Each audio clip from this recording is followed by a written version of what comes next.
saying, "Congratulations on your marriage." I tried to speak in a light-hearted manner. My stomach began to feel uneasy, and I was unable to get rid of it. I hoped for a moment of happiness, but all I could think about was how uneasy I felt right now. "Can you leave quickly?" I added after leaving some money, attempting to express my desire for a quick departure. I was all too aware of how awful it can be to be around someone with a disability.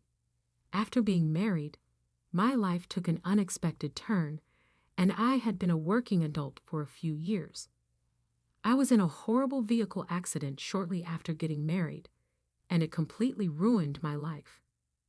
I lost both of my legs in the accident, which was a devastating blow. Every week, I go to rehabilitation, pushing myself to improve. But the reality is, I still rely on a wheelchair for mobility. When I first learned I would be confined to a wheelchair, I felt completely overwhelmed. The shock hit me like a tidal wave, and I struggled to process what it meant for my life moving forward. Thankfully, my wife, my in-laws, and other family members have shown immense kindness and support throughout this ordeal. Their care and understanding have played a crucial role in helping me stay positive and motivated during the challenging rehabilitation process. Because I work from home, I've managed to adapt to my new life, finding ways to be comfortable in my wheelchair. My wife and her family have been nothing but gracious, providing me with the support I need. However, there's one person who has made this journey particularly difficult: my brother-in-law. My brother-in-law is an intelligent man, respected among his peers, and he often comes across as a nice young man. I remember the first time I met him when I visited my wife's parents' home. I was hopeful that we would get along well, especially during such a challenging time in my life. But that hope quickly faded when he learned about my accident and saw me in a wheelchair. His true nature came to light almost immediately. "The worst part is that you're disabled," he said one day, making a remark that I found completely inappropriate. "Don't make things difficult for our family." It was hard to believe someone could say that to me, especially right after my accident. I felt a wave of anger wash over me. One evening, my wife and I visited my in-laws, and he caught me alone. "Could you please not put this wheelchair here? Leave it outside when you come into our house, because it's in the way," he said, his tone dripping with insincerity. I was mentally spent from the struggle of adjusting to my new reality, and his words felt like a cruel jab. What made it worse was that he chose to say these things when we were alone. No witnesses to call him out on his rudeness. It felt like a sneaky move designed to undermine me while he thought no one was watching. Despite my annoyance with his behavior, I tried to brush it off, convincing myself that he was just worried about how my presence affected the family. But that wasn't the end of it. My brother-in-law's sarcasm seemed to intensify after that encounter. Each time I saw him, I could sense his underlying disdain, and it wore me down. I began to dread family gatherings, knowing I would have to face him and his hurtful remarks. Then, out of the blue, he announced his engagement. His bride-to-be was the daughter of the company president where he worked, which only added to the mix of emotions swirling around in my mind. It was strange how quickly things could change. One moment, he was being sarcastic and dismissive, and the next, he was getting married to someone of high status. I couldn't help but feel a twinge of bitterness. Despite my personal feelings, we extended our blessings for his marriage. It didn't matter who his fiancée was. She was going to be part of the family, and I wanted to show that I could be supportive. The wedding preparations were in full swing, and eventually, we received the invitation. I marked the box for 10 guests, feeling the need to reply promptly, and returned it with a mix of anticipation and anxiety. The excitement around my brother-in-law's wedding was palpable as the big day approached. It seemed everyone was buzzing with enthusiasm. The wedding was set to take place at a well-known hotel, a lavish affair that reflected the wealth and status of the bride's family. I understood that a significant amount of money was being spent on this event, and I couldn't help but feel a little out of place amidst all the glamour. When the day finally arrived, my wife and I made our way to the wedding venue. The moment we stepped inside, I was struck by the extravagance of it all. The decorations were stunning, and the atmosphere buzzed with excitement. Guests milled about, dressed to the nines, and I found myself wishing I could blend in with them. As we navigated through the crowd, my wife mentioned she needed to use the restroom. I decided to wait in a corner of the ceremony hall, trying to find a comfortable spot to observe the events unfolding around me. The lavishness of the occasion was overwhelming, and I felt a mixture of admiration and envy. I wanted to be happy for my brother-in-law, but my thoughts kept drifting back to my own struggles and how different my life had become. As I sat there, lost in my thoughts, I suddenly heard a familiar voice behind me. I turned slightly, curious to see who it was. The excitement of the day had kept me on edge, and I wondered what kind of interaction awaited me. I braced myself, knowing that my brother-in-law's presence could either make this day enjoyable or add yet another layer of discomfort to an already challenging situation. The worst thing you can do is marry an ugly woman, my brother-in-law said, a dismissive tone dripping from his words. But I'm putting up with it because she's the boss's daughter. Getting married into a wealthy family, that's the dream. I'll tolerate marrying someone unattractive if it means I can live the high life. His words stung, but I remained quiet, absorbing the implications of what he was saying. My brother-in-law and his friends had been gossiping about the bride, exchanging harsh words that felt cruel and unnecessary. After a while, he left the group, and I made my way back to my wife, who was mingling with her family. I debated telling her what I had just overheard, but I couldn't bear to ruin her joy on such a significant day. She was genuinely thrilled about her brother's marriage, and I didn't want to dampen that happiness by sharing the ugly gossip I had just heard. I knew my brother-in-law and in-laws were already gathered in the groom's waiting room, so I steeled myself and headed that way. As I entered, I was greeted by my brother-in-law's cheerful demeanor. "Congratulations on your marriage," I said, offering my best wishes as I stepped inside. "Thank you for coming," he responded with such warmth that I could hardly believe he was the same person who had just been whispering nasty comments about the bride. He glanced around and then said, "I'd like to speak with you alone for a moment. You two can go to the waiting room and unwind." With that, he led me down an empty hallway. I followed, curious yet cautious about what he had to say.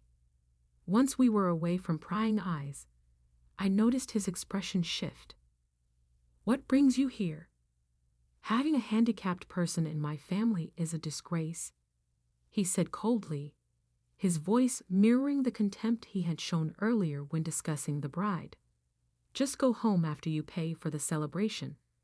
It's inconvenient for the bride's family to have a disabled person here." I felt a rush of anger at his words. How could he say such things? I had come to congratulate him on his wedding, to support my wife and her family. It was infuriating to hear him speak about my presence as if I were a burden.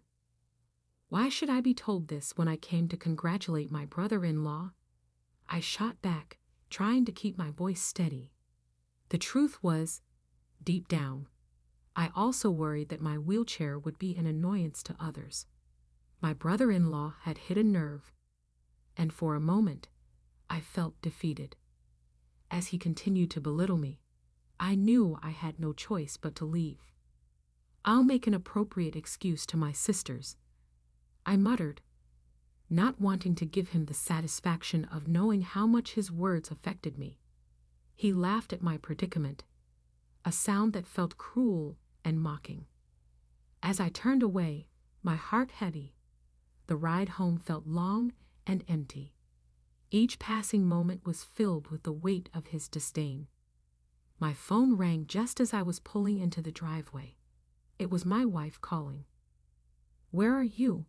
I was worried sick," she exclaimed, panic evident in her voice. I quickly reassured her that I was on my way home. She insisted that I return to the wedding, her concern palpable. "You know how much trouble a handicapped person like me causes everyone, don't you?" I said, trying to keep my voice light, but it came out heavier than intended. I didn't want to burden her with the truth about my brother-in-law's cruel comments. "Who said that to you?" she pressed, her tone sharpening. "Nobody said anything like that," I replied, lying through my teeth. "And if anyone does, I'll be the one to yell at them." Hearing her upset made me feel a strange sense of happiness, as if she were taking my hurt personally. Her protective nature was comforting, and I realized how lucky I was to have her by my side. After that exchange, I decided to return to the wedding. When I walked back into the venue, I spotted my wife immediately. She rushed toward me, relief washing over her face as she embraced me tightly. My in-laws were visibly relieved to see me back, their smiles welcoming. "Why? Why did you come back?" my brother-in-law yelled across the room when he learned of my return. "I told you that disabled people are a pain." His words were laced with malice, cutting through the air like a knife. I felt my heart drop as he spoke, anger boiling inside me again. But before I could react, my wife stepped forward, her face flushed with indignation. "How dare you speak to him like that?" she snapped, her voice firm and unwavering. "You should be ashamed of yourself." The tension in the air was palpable, and I could see the surprise on my brother-in-law's face. For a moment, he seemed taken aback by her outburst. The room fell silent as all eyes turned toward the confrontation, and I could sense the shift in the atmosphere. "Don't you dare treat him like he's less than you," my wife continued, her passion igniting the room.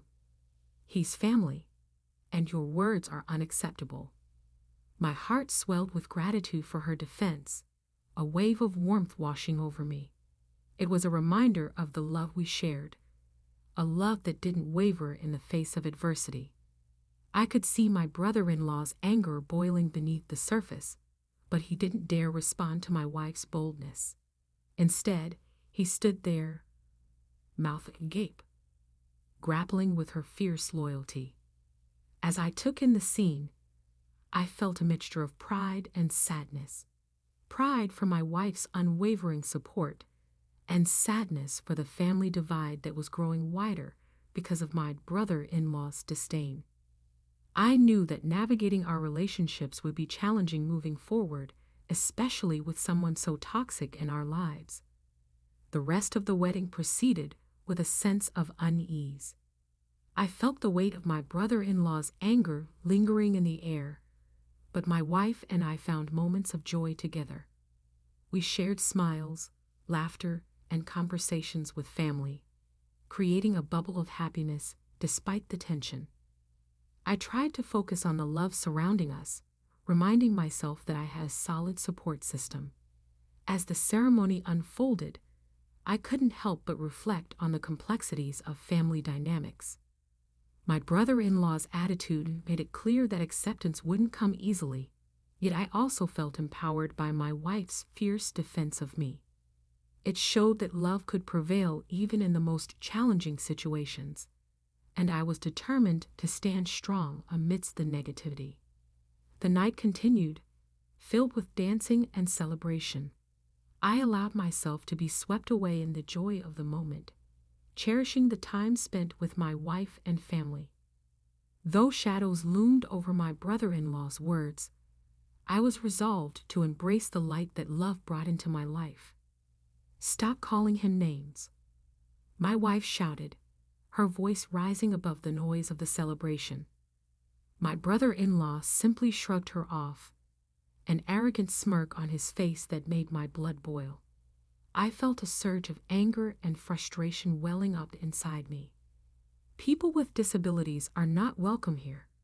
I'm bothered by your presence," I snapped back, trying to maintain some semblance of control over my emotions. Despite my efforts to confront him, my brother-in-law's snide remarks continued unabated. He seemed to relish the attention, making jokes at my expense and showing no sign of remorse.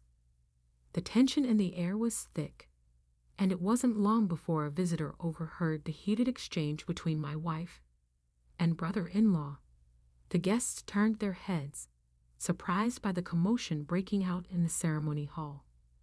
The bride and her father, noticing the disturbance, approached us with concerned expressions. "What's going on here?" the bride's father asked, scanning the scene for answers. But my brother-in-law, true to form, continued to hurl insults, completely disregarding the fact that we were surrounded by guests. I could feel my patience wearing thin. It was as if a switch had flipped inside me, and I could no longer tolerate his behavior. In a moment of clarity, I pulled out my phone and began playing a recording I had saved earlier. "The worst thing you can do is marry an ugly woman." I pressed play, letting the words ring out loud and clear. "But because she's the boss's daughter, I'll put up with it." Gasps filled the air as the reality of the situation set in. My brother-in-law and his friends, who had been caught unaware, turned pale as the sound of their own voices echoed through the hall. "What the hell? This recording is made up," he shouted, visibly agitated, as he began to make excuses. His bravado had crumbled, and he was now scrambling to regain his composure. I ignored his desperate pleas to stop the recording and continued playing it for everyone to hear. "I'm going to be the celebrity now. Like I'm going to be rich," the recording blared. The crowd murmured in disbelief as the gravity of his words sank in. My brother-in-law's mother-in-law's face flushed a deep shade of red. His hands trembled as he realized the consequences of his earlier bravado. "I'll put up with marrying an ugly woman if it means I can have so much money and play around for the rest of my life," the recording continued. The amusement of the guests morphed into a mixture of shock and outrage. My brother-in-law's expression turned from anger to horror as he recognized the damning evidence against him. He stood there, mouth agape, unable to form a coherent response. Unbeknownst to him, this recording had captured an earlier conversation between him and his friends before the ceremony had begun. They had been discussing their plans, completely unaware that their words were being recorded.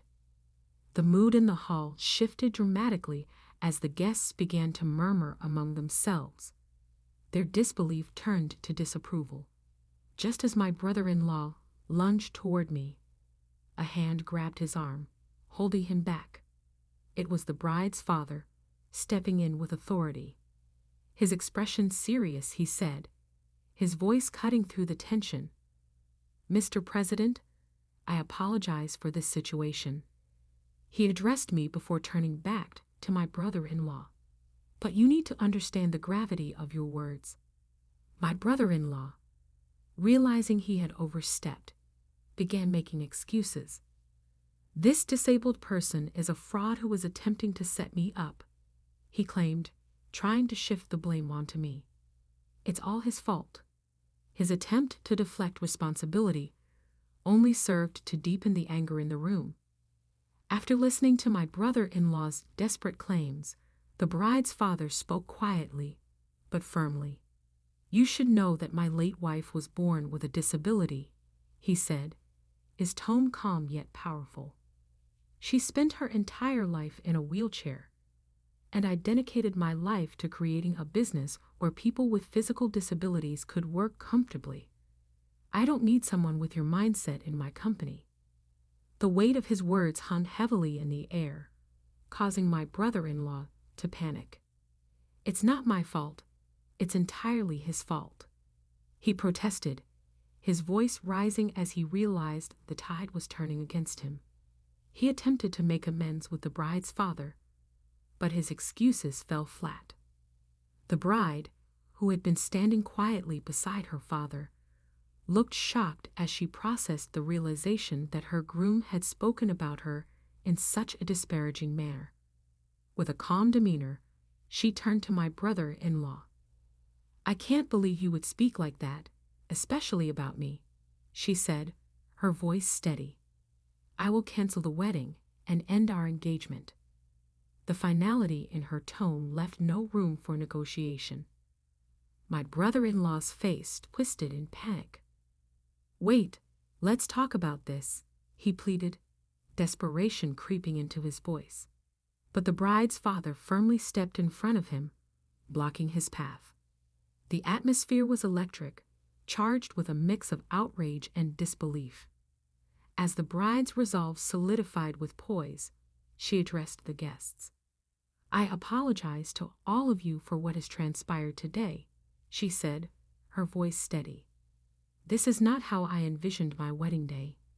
Given the circumstances, we must cancel the ceremony." As the crowd reacted, a mixture of sympathy and understanding washed over them. People began to murmur in agreement, nodding in support of the bride's decision. My heart raced as I absorbed the scene unfolding before me. My brother-in-law's arrogance had led to this moment, a public humiliation that was well-deserved. In the wake of the bride's announcement, my brother-in-law's composure crumbled completely. He stood frozen, his expression a mix of anger and disbelief. The commotion in the ceremony hall reached a crescendo as guests began to leave, some casting disapproving glances in his direction. The bride and her father exchanged glances, a silent understanding passing between them. They had both endured enough of his arrogance and disrespect. As they moved to address the remaining guests, I felt a sense of vindication wash over me.